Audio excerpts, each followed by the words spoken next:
तो क्षेत्रफल और आयतन में जो मुख्य अंतर है वो क्या है? क्षेत्रफल द्विविमीय इकाई है, या यूं कहें कि क्षेत्रफल निकालने के लिए हमें दो ही विमाएं अर्थात दो ही नाप चाहिए, लंबाई चौड़ाई, ठीक है।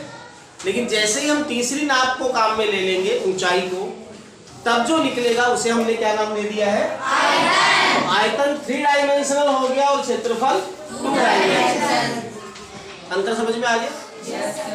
इसको आप और आसानी से और अच्छे से समझना चाहो तो यूं समझ लो, एक घर में आपके पास एक स्टील का गिलास है जिसमें आप दूध पीते हैं। ग्लास में दूध है और आपने उसको रख दिया। अब ग्लास ने जितनी जगह जमीन पे रोकी वो उस ग्लास के पेंदे का क्या हो गया? क्षेत्रफल, ठीक है।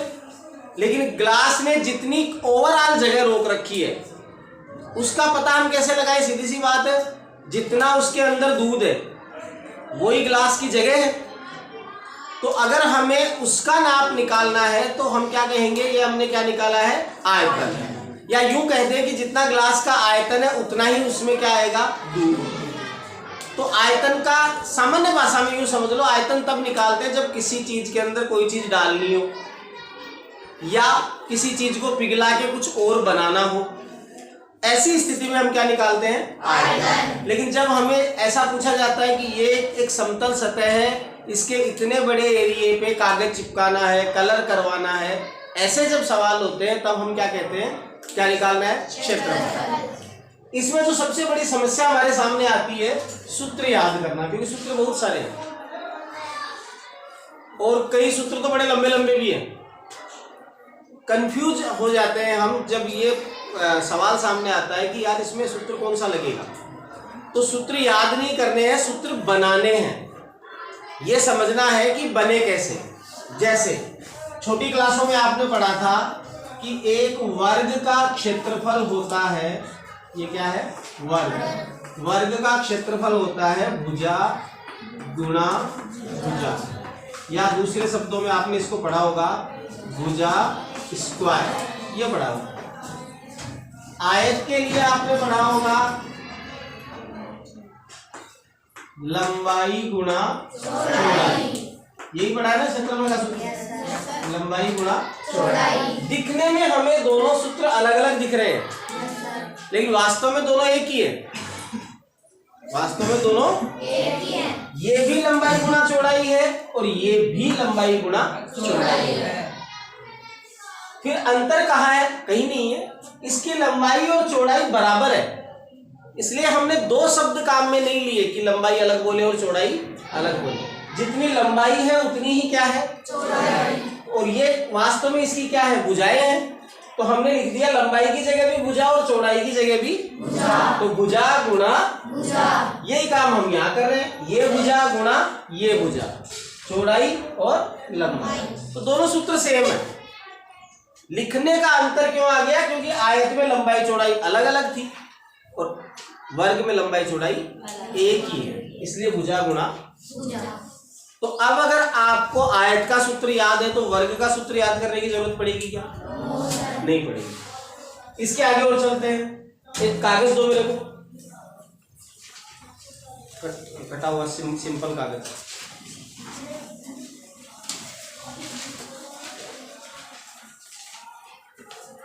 देखो, अगर मैं आपसे पूछूं कि इस कागज की आकृति कैसी है तो आप क्या बताएंगे? आयताकार। तो इसका क्षेत्रफल क्या होगा? अब ध्यान दें, ये है इसकी लंबाई और ये है इसकी चौड़ाई। यदि मैं इस आयत को इसकी लंबाई के अनुदिश घुमाकर ऐसे जोड़ देता हूं इस तरह से, तो अब ये कैसी आकृति बन गई? बेलन। क्या बन गया ये? बेलन। अब ध्यान देना मेरी बात पे, क्या बन गया ये? बेलन। बेलन। और बेलन के आयतन का सूत्र होता है पाई आर स्क्वायर एच। ये बेलन के आयतन का सूत्र है। इसमें से अगर हम इसको देखें केवल तो पाई आर स्क्वायर, ये किसके क्षेत्रफल का सूत्र है? वृत्त के क्षेत्रफल। किसके क्षेत्रफल का सूत्र है? वृत्त के क्षेत्रफल। समझ रहे हो मेरी बात? और इसके वक्र पृष्ठ, बेलन का वक्र पृष्ठ कौन सा होता है? जो ये गोल घुमा हुआ है, ये पूरी एक सतह घूमी हुई सतह, केवल इसको छोड़ दो, टॉप को और बॉटम को, दोनों को छोड़ दो, बाकी जो सतह है उसे हम क्या कहते हैं? वक्र पृष्ठ। बेलन का वक्र पृष्ठ, ठीक है। इसका सूत्र होता है 2πr/h, और हम पढ़ चुके हैं कि 2πr क्या होती है? वृत्त की परिधि। ये वृत्त की क्या होती है? परिधि। अब ध्यान से मेरी बात समझेंगे। जो आयत है आपके सामने, उस आयत की जो लंबाई है, जब इसको घुमा के मैंने बेलन बनाया तो ये लंबाई इसकी क्या बन गई? परिधि। वृत्त की क्या बन गई? परिधि। जो पहले क्या थी? आयत की लंबाई, अब वो क्या बन गई? वृत्त की परिधि। 2πr, ठीक है। और जो आयत की चौड़ाई थी वो इस बेलन की क्या बन गई? ऊंचाई, h। तो परिधि गुणा ऊंचाई, यही बना ना। अब ध्यान दें, यहाँ पे आयत की लंबाई तो क्या बनी है? परिधि, और आयत की चौड़ाई क्या बनी है? ऊंचाई। आयत का क्षेत्रफल क्या था? लंबाई गुणा चौड़ाई, परिधि गुणा ऊंचाई। वही चीजें अब भी गुणा हो रही है, अंतर कुछ नहीं आया। पहले भी यही दो चीजें गुणा हो रही थी, जो आयत की लंबाई और चौड़ाई थी, ये लंबाई और ये घुमाने पर लंबाई तो बन गई परिधि और चौड़ाई बन गई ऊंचाई। अब इसका सूत्र जो बन रहा है 2πr/h, उसमें भी हम क्या कर रहे हैं? उसी लंबाई को उसी चौड़ाई से गुणा कर रहे हैं, नाम अलग है। लंबाई को हमने क्या नाम दिया? परिधि। चौड़ाई को हमने क्या नाम दे दिया? ऊंचाई। तो सूत्र बन गया 2πr/h। अगर इस तरह से हमने ये समझ लिया तो हमें बेलन के वक्र पृष्ठ के क्षेत्रफल का सूत्र याद करने की जरूरत नहीं पड़ेगी क्या? बस हमें यह पता होना चाहिए कि जो आयत की लंबाई होती है और चौड़ाई होती है, उनमें से एक नाप तो क्या बन जाती है? परिधि, और दूसरी नाप क्या बन जाती है? ऊंचाई। ऐसे भी हो सकता है, ये देखो ऐसे घुमा दिया मैंने, अब भी बना तो बेलन ही ना। अब क्या हुआ है? जो चौड़ाई थी वो तो बन गई परिधि, और जो लंबाई थी वो बन गई ऊंचाई। दोनों में से एक नाप तो क्या बनेगी? परिधि, और दूसरी नाप ऊंचाई। और जैसे लंबाई चौड़ाई से गुणा हो रही थी, वैसे ही परिधि किससे गुणा होगी? ऊंचाई से। तो सूत्र बन जाएगा 2πr/h। इस तरह से बेलन के वक्र पृष्ठ के क्षेत्रफल का सूत्र बना। आगे बात समझ लीजिए। आगे देखिए, अब आता है बेलन के आयतन का सूत्र। बेलन के आयतन का सूत्र वो होता है πr²h। इसके ऊपर हम थोड़ा सा रुक के बात करेंगे, कुछ और आ जाए आयतन के सूत्र, फिर आपके समझ में आएगा कि आयतन के सूत्र याद कैसे रहते हैं, बनते कैसे हैं। ठीक है, अब हम बात करते हैं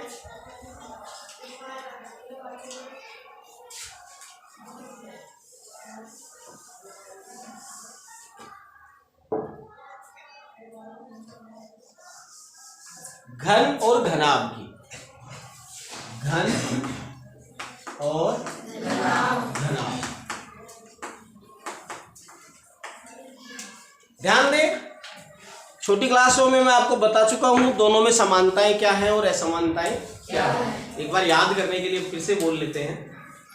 दोनों की समानता की अगर हम बात करें, पहले तो समझ लो घन और घनाभ के उदाहरण आपके दैनिक जीवन में, जैसे ये कमरा है जिसमें आप बैठे हो, इसकी लंबाई, चौड़ाई, ऊंचाई तीनों एक जैसी है क्या? तो ऐसी 6 सतहों वाली बंद आकृति जिसकी लंबाई, चौड़ाई, ऊंचाई बराबर ना हो, उसे तो हम क्या कह देते हैं? घनाभ। और ऐसी ही कोई दूसरी आकृति, उसमें भी वही 6 सतह है, वही बंद है, लेकिन उसकी लंबाई, चौड़ाई और ऊंचाई तीनों की तीनों बराबर, तब हम उसे क्या बोलेंगे? घन। अच्छा, यहां से एक चीज निकल के आती है।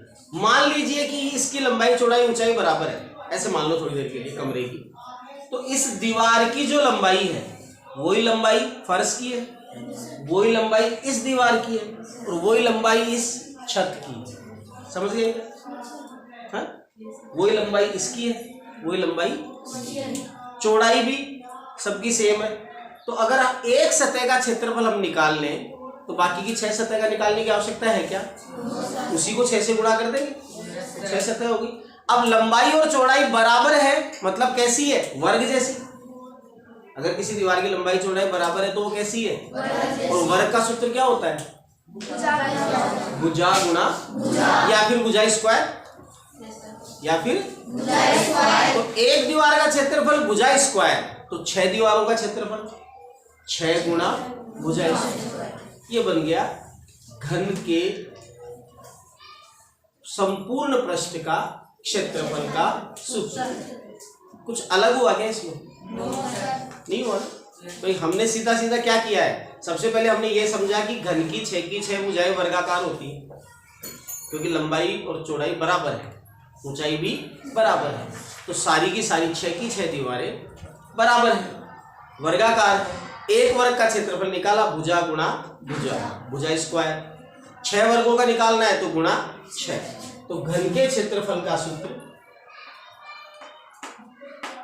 क्या बन गया? 6 गुणा भुजा स्क्वायर। और ये क्षेत्रफल कैसा है? संपूर्ण पृष्ठीय क्षेत्रफल, जो 6 पृष्ठ है उन सबका क्षेत्रफल। ठीक है। इससे पहले हम बात कर रहे थे घन और घनाभ में समानताएं और अंतर। समानताएं देखिए, दोनों में 6 सतह होती है, समतल सतह, दोनों बंद आकृतियां हैं। दोनों में सतह मतलब फलक, जो भी होता है, मैंने 6 सतह, इसको फलक भी कहते हैं। दोनों में शीर्ष यानी कोने कितने होते हैं? 8। अब शीर्ष या कोने क्या होते हैं? जहां पे सारे जो फलक है उनके किनारे आके मिलते हैं। जैसे इसकी बात करें, इस कोने की, तो इस फलक का किनारा ये रहा, छत वाले फलक का किनारा ये रहा, और इस दीवार का किनारा ये रहा। तीनों किनारे वहां मिल रहे हैं, तो वो क्या हो गया? कोना अथवा शीर्ष। तो ऐसे शीर्ष कितने काउंट करके देखो? 8। घन में भी 8 होते हैं, घनाभ में भी 8 होते हैं। अब किनारों की बात करें तो जहां 2 फलक आपस में जुड़ रहे हैं वो किनारा है। जैसे 1, 2, 3 और 4, ऐसे 4 छत के पास मिलेंगे आपको। ऐसे ही 4 ये खड़े मिलेंगे जहां 2 दीवारें आपस में मिल रही हैं। कितने किनारे हो गए? 12। समानताएं 3 हो गई कि 12 किनारे हैं दोनों में, 8 शीर्ष है दोनों में, 6 फलक है दोनों में, घन में भी और घनाभ में। अंतर कहाँ आया? सिर्फ एक, कि घन की सभी सतह बराबर क्षेत्रफल वाली अर्थात वर्गाकार होती है, लंबाई चौड़ाई ऊंचाई बराबर होती है। घनाभ की सभी सतह बराबर क्षेत्रफल वाली नहीं होती, क्योंकि घनाभ की लंबाई चौड़ाई और ऊंचाई बराबर नहीं होती। आगे बात समझ। हो सकता है कि घनाभ की सभी सतह आयताकार हो, यह भी हो सकता है कि 2 सतह वर्गाकार हो, 4 सतह आयताकार हो, लेकिन यह कभी नहीं हो सकता कि उसकी सारी सतह वर्गाकार हो जाए। और अगर ऐसा हो गया तो फिर वो घनाभ नहीं है, वो क्या है? और घन का क्षेत्रफल का सूत्र कैसे बनेगा ये हम पढ़ चुके हैं। अब हम बात करते हैं घनाभ के क्षेत्रफल के सूत्र, संपूर्ण पृष्ठीय क्षेत्रफल। तो देखो सूत्र बड़ा सा लंबा सा आएगा, याद करने में आपको परेशानी होगी, लेकिन बनेगा तो समझ में आएगा कैसे बना। घनाभ का संपूर्ण पृष्ठीय क्षेत्रफल होता है 2 गुणा लंबाई गुणा चौड़ाई प्लस चौड़ाई गुणा ऊंचाई प्लस लंबाई गुणा ऊंचाई। ये सूत्र होता है घनाभ के संपूर्ण पृष्ठ के क्षेत्रफल का। अब ये बना कैसे? कमरे का एक छोटा मॉडल इसको मान लो, ठीक है, घनाभ जैसा ही है। ये हरी वाली जो है ये है छत, ये है फर्श, ये 4 दीवारें हैं इसकी। अगर इस एंगल से आप देखें तो मैं एक एक नाप को नाम दे देता हूं। ये नाप तो है लंबाई, ये नाप तो क्या है? लंबाई। ये नाप क्या है? चौड़ाई। और ये नाप क्या है? ऊंचाई। ठीक है। अब ध्यान से समझना मेरी बात को।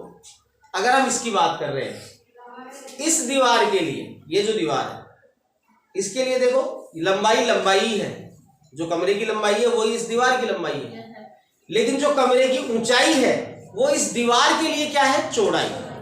अगर अकेली दीवार की बात करें तो ये तो हो गई लंबाई, और ये क्या हो गई इसकी चौड़ाई। तो आयताकार दीवार है, क्षेत्रफल कैसे निकालोगे, लंबाई गुणा चौड़ाई, ऐसे निकालोगे ना। लेकिन वास्तव में कमरे के हिसाब से ये क्या है, इसकी ऊंचाई। तो क्या मैं इस दीवार का क्षेत्रफल केवल एक दीवार का लिख सकता हूं,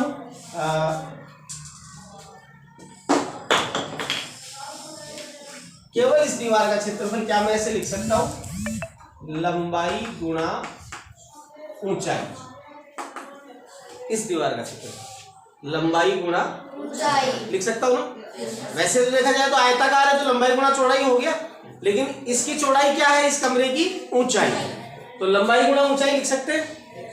सेम इसके बराबर जो सामने वाली सम्मुख दीवार है उसका भी यही होगा, लंबाई गुणा ऊंचाई, तो प्लस लंबाई गुणा ऊंचाई। यहां तक कोई समस्या हो तो बोलो। इन दो दीवारों का क्षेत्रफल आ गया। अब इसकी बात कर लेते हैं। ये कमरे की क्या है, चौड़ाई, ठीक है, लेकिन दीवार के लिए क्या है, ये लंबाई, और ये कमरे की क्या है, ऊंचाई, और दीवार के लिए क्या हो गई है, चौड़ाई। तो लंबाई गुणा चौड़ाई यही होगा ना। कमरे के हिसाब से देखे तो चौड़ाई गुणा ऊंचाई, चौड़ाई गुणा ऊंचाई प्लस चौड़ाई गुणा ऊंचाई। सेम ये क्षेत्रफल सामने वाली दीवार का हो जाएगा, तो प्लस चौड़ाई गुणा ऊंचाई, ठीक है। चार दीवारों का क्षेत्रफल हो गया। अब हम बात कर लेते हैं फर्श की। फर्श की जो लंबाई है वही कमरे की लंबाई है, फर्श की जो चौड़ाई है वही कमरे की चौड़ाई है। तो इसका क्षेत्रफल क्या होगा, लंबाई गुणा चौड़ाई, लंबाई गुणा चौड़ाई। ऐसा ही क्षेत्रफल किसका होगा, छत का, लंबाई गुणा चौड़ाई। यहां तक कोई समस्या हो तो बोलो। ये लंबाई गुणा ऊंचाई, ये भी लंबाई गुणा ऊंचाई, तो क्या मैं इसको ऐसे लिख सकता हूं, 2 गुणा लंबाई गुणा ऊंचाई लिख सकता हूं। ये चौड़ाई गुणा ऊंचाई, ये भी चौड़ाई गुणा ऊंचाई, तो क्या मैं इसको ऐसे लिख दूं, प्लस 2 गुणा चौड़ाई गुणा ऊंचाई लिख सकता हूं। ये लंबाई गुणा चौड़ाई प्लस लंबाई गुणा चौड़ाई, तो क्या मैं इसको ऐसे लिख दूं, 2 गुणा लंबाई गुणा लिख सकता हूं ना। तीनों में कॉमन क्या है, 2, तो 2 को हमने कॉमन ले लिया, तो क्या क्या बच गया, देखो यहां तो बच गया लंबाई गुणा ऊंचाई, प्लस यहां बच गया चौड़ाई गुणा ऊंचाई, प्लस यहां बच गया लंबाई गुणा चौड़ाई। क्या ये और ये एक ही जैसा है, देखो लंबाई गुणा चौड़ाई, ये रहा लंबाई गुणा चौड़ाई, प्लस चौड़ाई गुणा ऊंचाई, ये रहा चौड़ाई गुणा ऊंचाई, प्लस लंबाई गुणा ऊंचाई, ये रहा लंबाई गुणा। तो अब क्या हमें ये सूत्र याद करना चाहिए। हाँ, ये अलग बात है कि अगर याद रहेगा तो हमें सोचना नहीं पड़ेगा, जल्दी से कर लेंगे, लेकिन कभी भी स्लिप हो जाए दिमाग से तो उसको निकालने का तरीका ये हो गया, ठीक है। अगर आप मान लीजिए सवाल आता है परीक्षा में कि एक इतना लंबा, इतना चौड़ा, इतना ऊंचा कमरा है, उसकी दीवारों पे रंग करवाना है, प्रति वर्ग मीटर रंग कराने का खर्चा ये है, तो बताइए कितने पैसे लगेंगे। तो आपको क्षेत्रफल निकालना है। एक बच्चा पूरा ये सूत्र लगा के निकाल रहा है, दूसरा बच्चा क्या कर रहा है, अलग अलग निकाल रहा है। एक 2 दीवारों का क्षेत्रफल ये रहा, 2 दीवारों का ये रहा, और 2 दीवारों का ये रहा। ऐसे निकाल के जब वो जोड़ेगा तो आंसर वही आ जाएगा जो इसका आ रहा है, समझ गया ना। तो यह आपकी मर्जी है। बेसिक क्लियर हो, अगर बेसिक चीजें हमें पता हो तो हम सवाल को आसानी से बना सकते हैं।